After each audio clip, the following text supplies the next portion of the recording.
Claudia Gutiérrez, y la investigación que les voy a presentar a continuación se da en el marco de la tesis de pregrado de la carrera de periodismo, y lo que intento hacer es un primer acercamiento a poder caracterizar lo que es la memoria, la trayectoria y las prácticas de organización de un grupo de mujeres de la agrupación de familiares de detenidos desaparecidos, esto bajo el relato de sus historias de vida, tratando de caracterizar desde el periodo 1974, cuando ellas se comienzan a reunir, hasta el año 2013, bajo el gobierno de Sebastián Piñera. Bueno, esta investigación trata de abarcar en definitiva también lo que son los alcances de la impunidad,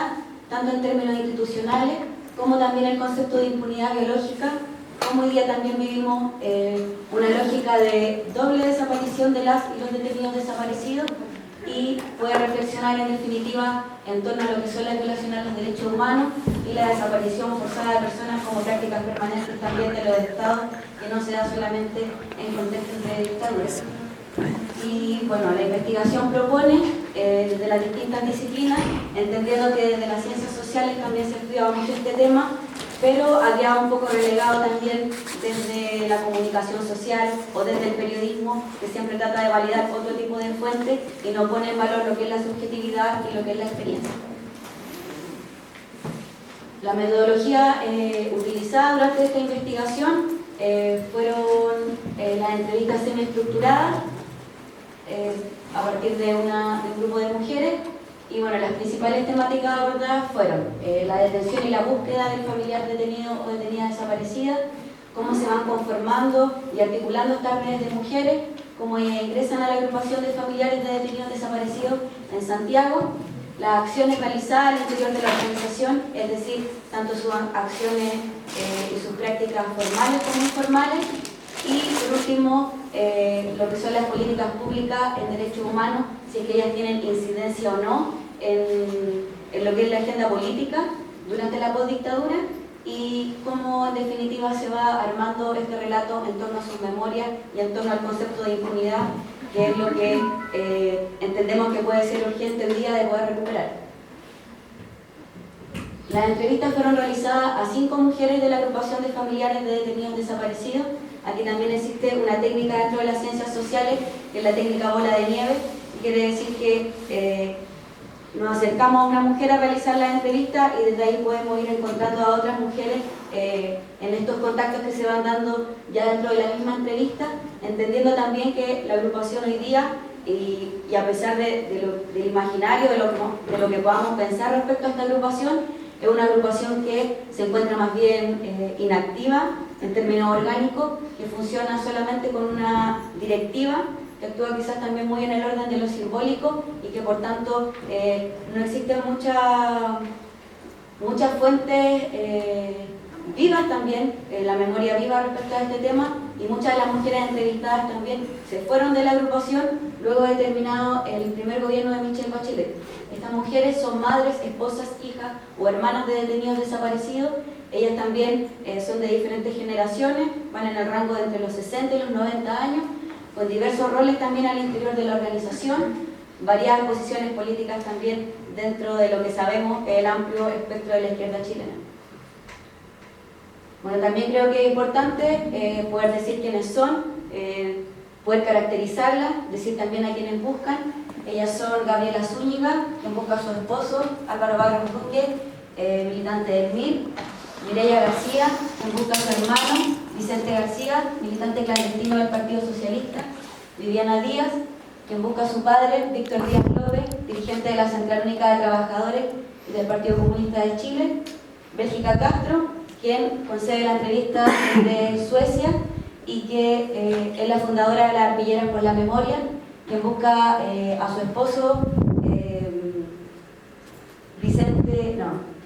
Raúl San Martín Barrera, quien era militante de las Juventudes Comunistas, y son los combatientes de la población La Legua,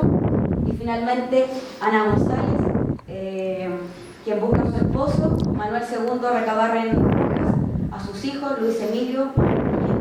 y a su nuera, que se encontraba embarazada, Nadia Rosa Mena Parado. Dentro de la investigación y de la entrevista pudimos abordar una primera temática, que fue el tema de la detención, ahí aparece la rememoración que hace Ana González a propósito de la detención de su esposo el día 30 de abril del año 76, y ella va relatando en definitiva cómo estas detenciones se van dando de manera de no dejar rastro, considerando esta técnica denominada noche y niebla, réplica de este modelo nazi, que se empieza a categorizar en definitiva después de la Segunda Guerra Mundial, pero que también es anterior a eso, durante la Guerra de Argelia, durante otros contextos también bien violentos, pero que se empieza a caracterizar aquí, como lo dice ella. Manuel entonces pasa a engrosar, como tantas otras personas, esta política de tomar detenidos y hacerlos desaparecer en el más completo secreto, no dejar rastro y que no hayan testigos en definitiva de estas detenciones. Luego conversamos y realizamos los diálogos a partir de lo que fue la búsqueda de sus seres queridos, cómo comienza este caminar a través de los diferentes centros de detención que eran conocidos en ese momento. Durante la postdictadura después se conocen nuevos centros que hasta ese momento era posible de imaginar. Bueno, el Estadio Nacional, el Estadio Chile, Puchuncaví, Ritoque y un montón de centros de detención donde estas mujeres comienzan a buscar a sus familiares, a preguntar dónde están, las comisarías, incluso la morgue para ver si podían encontrarlo ahí, aunque siempre durante estos primeros años existió la concepción de que sus familiares iban a ser encontrados con vida, y comienzan también a sufrir las primeras humillaciones por parte de la institucionalidad, principalmente a través de los militares, que le dicen: no, váyase de aquí, su esposo se fue con otra, no tiene que ver con temas políticos, sino que quizás en qué anda. Entonces así empezaron a deambular estas mujeres, como ahí rememora también Gabriela Zúñiga. Buscábamos también lugares para el norte, para el sur, te decían: no, está en una isla, está en Chiloé, y ahí las mujeres empezaban caminar para poder encontrar a su familiar con vida. Y bueno, en este caminar comienzan las acciones colectivas. Es una agrupación que no tiene fundación, no tiene fecha de fundación. Se podría decir que es una agrupación que se comienza a articular el año 74, en un contexto donde también está prohibido formar organizaciones, y por tanto ahí estas mujeres crean esta ironía de crear una agrupación de familiares y no una organización, pensando que eso sí estaba dentro de los marcos que ellas podían hacer, y con las primeras consignas que tienen que ver con el dónde están, una consigna que cargan las mujeres en su pecho junto a la foto de su familiar, y posteriormente una serie de consignas donde una de las más emblemáticas es el vivos los llevaron, vivos los queremos, que nace en el año 83, y como también estas mujeres se van coordinando con otras organizaciones de familiares que van naciendo en América Latina, denominadas FEDEFAM, donde se van coordinando diferentes acciones colectivas, como por ejemplo instaurar la Semana del Detenido Desaparecido, para que en definitiva en América Latina se pudiera hacer eco de todas estas denuncias, de todo lo que estaba pasando en lo que sabemos fueron estas dictaduras coordinadas bajo la Operación Cóndor, y también cómo se comienzan a dar las denuncias internacionales para poder denunciar lo que estaba pasando en Chile, entendiendo también cómo se dio la manipulación y la censura de la prensa acá en Chile. Ahí vemos un titular de La Segunda, donde habla que no existen tales desaparecidos, y empieza esta como ridiculización también de las mujeres, al igual que pasa en el caso argentino de catalogarlas de locas y un montón de cosas, a través de estos titulares que obviamente eran de tiraje masivo y que por tanto también estaban permeando a una sociedad que además del miedo no tenía acceso a la información real. Aquí vemos también cómo dentro de sus acciones ellas comienzan a realizar un montón de iniciativas en términos artísticos, como es la creación del conjunto folclórico de la agrupación de familiares de detenidos desaparecidos, principalmente a través de la acción de la cueca sola, donde una mujer baila la cueca, que es un baile conocido como un baile de conquista, un baile de pareja, donde la mujer baila esta cueca portando la foto de su familiar en el pecho, y donde se intenta representar y traer en el fondo de nuevo al espacio público a ese ser querido que ha sido arrebatado por la dictadura, y también lo que son las arpilleras por la memoria, donde las mujeres intentan también ahí expresar, como dice Bélgica Castro, y mostrar a través de los géneros lo que es nuestro dolor, nuestra rabia, nuestra indignación. Y también las arpilleras se convierten en un elemento súper importante en términos económicos. Entendemos que la dictadura tiene la estrategia de hacer desaparecer principalmente hombres, el número de detenidos desaparecidos, que son alrededor de 1000, solo 50 son mujeres, y por tanto en una época marcada fuertemente por un sistema patriarcal, también se ve al hombre como el proveedor del hogar, y por tanto las mujeres, relegadas principalmente al espacio doméstico y privado del hogar, tienen que rearmarse también, no solamente en esta lucha política, sino también en llevar el sustento económico de la casa. Y ahí las arpilleras cumplen un rol relevante, porque todas estas arpilleras, a través de la Vicaría de la Solidaridad, son vendidas a las redes que existen en el extranjero. Ahí también vemos cómo se empiezan a reunir estas mujeres, entendiendo que las mujeres también nos hemos construido un colectivo, que no existe el término de mujer, sino que de mujeres, porque en la historia siempre la fortaleza de nosotras ha estado ahí, en este caminar juntas, y cómo se van en definitiva llevando a cabo lo que son otras manifestaciones de lucha callejera, una agrupación conocida por ser una agrupación de lucha callejera, y cómo ellas empiezan a dar las huelgas de hambre, cómo comienzan a encadenarse, y vemos también las distintas miradas que hay al interior de la organización, donde por ejemplo Ana González dice que ella participa en las diferentes huelgas de hambre, en los diferentes encadenamientos, lo vamos a ver en unas fotos también después, y Gabriela Zúñiga dentro de otra línea dice, bueno, yo era partidaria de poder apoyar, de validar en definitiva todo lo que son estas prácticas, pero siento que la dictadura ya nos había golpeado lo suficiente como para que además nosotros tuviéramos que exponer nuestros cuerpos en un sacrificio de la carne que ya había sido tremendo. Ahí vemos a Ana González, que está encadenada en los tribunales, aparece también ahí Clotario Blés, referente del sindicalismo, y Bélgica Castro aquí también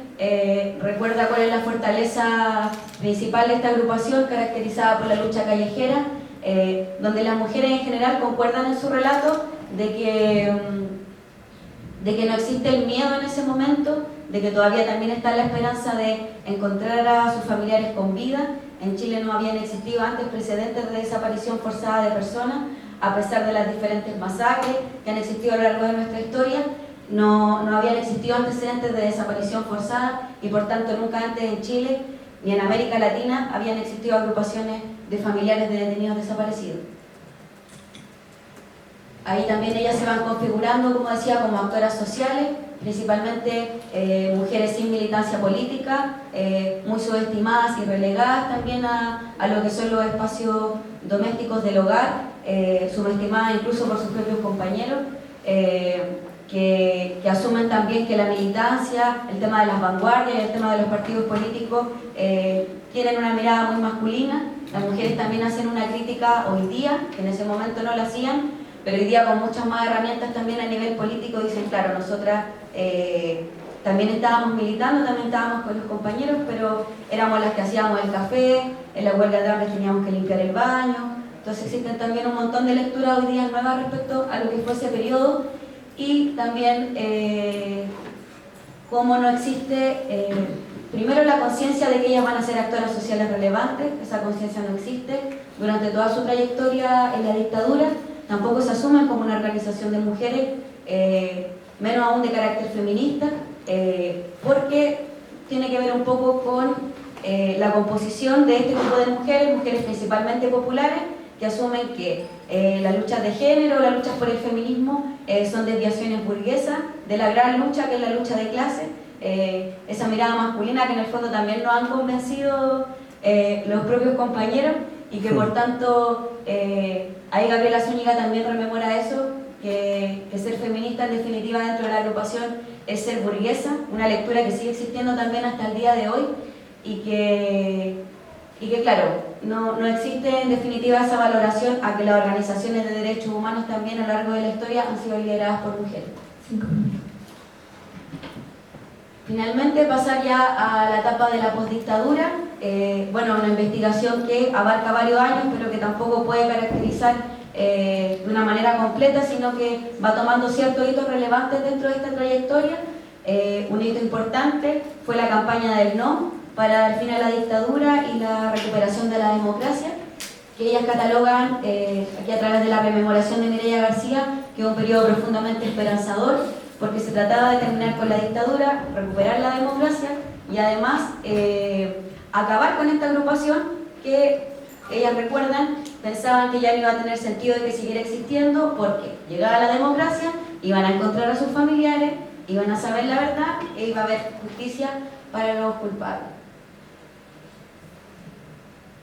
También cómo ellas van haciendo esta lectura respecto a lo que son las políticas públicas en derechos humanos. Ellas ejercen también, no sé si cierta presión, pero sí hay lectura y propuestas durante los diferentes gobiernos de la postdictadura.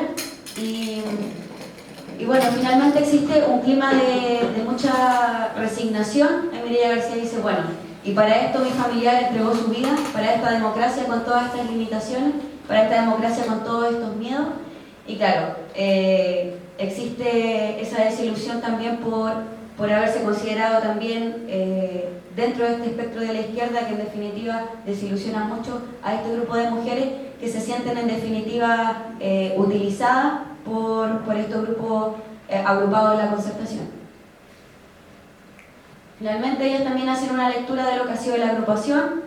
ponen en valor haber mantenido en vigencia este tema hasta el día de hoy, durante 40 años, una agrupación que no tuvo mayores pretensiones y que por tanto haberse configurado como actores políticas y además haber permanecido durante tanto tiempo,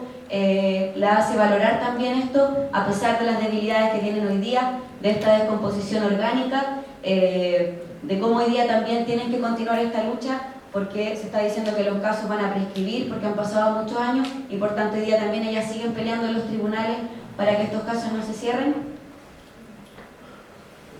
Y vemos también ahí, bueno, como hablábamos, cómo se van articulando ellas, cómo siguen vigentes en definitiva como a nivel simbólico, siguen siendo fuente válida para el periodismo, quien recurre a ellas en cada noticia que aparece respecto a algún torturador o respecto a algún nuevo hallazgo, pero que en definitiva no existe una valoración real hacia sus relatos. Y vemos también aquí, bueno, cómo la lucha durante las guerras, durante las dictaduras, durante los sistemas de democracia también, donde los estados no hacen más que administrar la violencia también, la lucha sigue estando liderada por los familiares. Vemos también como decía el periodista argentino Pedro Bríguez, Chile es el país donde ganaron los militares y por tanto dan estos pactos del Estado a través de los gobiernos de la concertación con los militares. Las políticas públicas hacen una lectura súper alejada de lo que es la realidad de los familiares, se crean estos memoriales estáticos que en definitiva no aportan ni a la verdad ni a la justicia, tampoco a las memorias. Y ahí también la pregunta de en realidad cuáles son las causas de esta descomposición. Existen variadas causas, condiciones socioeconómicas, psicológicas, la pena, el dolor, como decía Nelly Richard también citada en la presentación anterior, el sufrimiento y el duelo no es posible vivirlo de una manera real cuando no se puede anclar en un lugar. Y hoy día, cuando han aparecido solamente el 10% de los cuerpos de todos los detenidos desaparecidos, entendemos que hemos avanzado muy poco respecto a esto y por tanto se da un concepto que ellas acuñan que tiene que ver con la impunidad biológica en un contexto donde el Estado lo que hace, al dejar pasar el tiempo y no tomar medidas respecto a la verdad y la justicia, es hacer que en no más de 10 años mueran todos los torturadores, los culpables. Van a estar muertos porque están demasiado viejos y también lo van a estar las mujeres que han defendido esta causa durante 40 años y por tanto se cimienta ahí en definitiva el camino a la impunidad que se une con esta impunidad institucional que ha sido como administrada por los gobiernos de la concertación y la derecha, y ahí la urgencia también que podamos rescatar las memorias. Y por último, trae a la memoria también la frase "vivos los llevaron, vivos los queremos", una consigna creada en Chile el año 1983, presentada en el cuarto Congreso FEDEFAM, realizado en la Ciudad de México, y que en definitiva una invitación también a poder reflexionar respecto al aporte de las mujeres principalmente, a la resignificación de la palabra, la trayectoria, la subjetividad y las memorias, en esta búsqueda, en esta lucha por la vida, que ha sido una lucha en definitiva incansable por los conceptos de verdad y de justicia. Muchas gracias.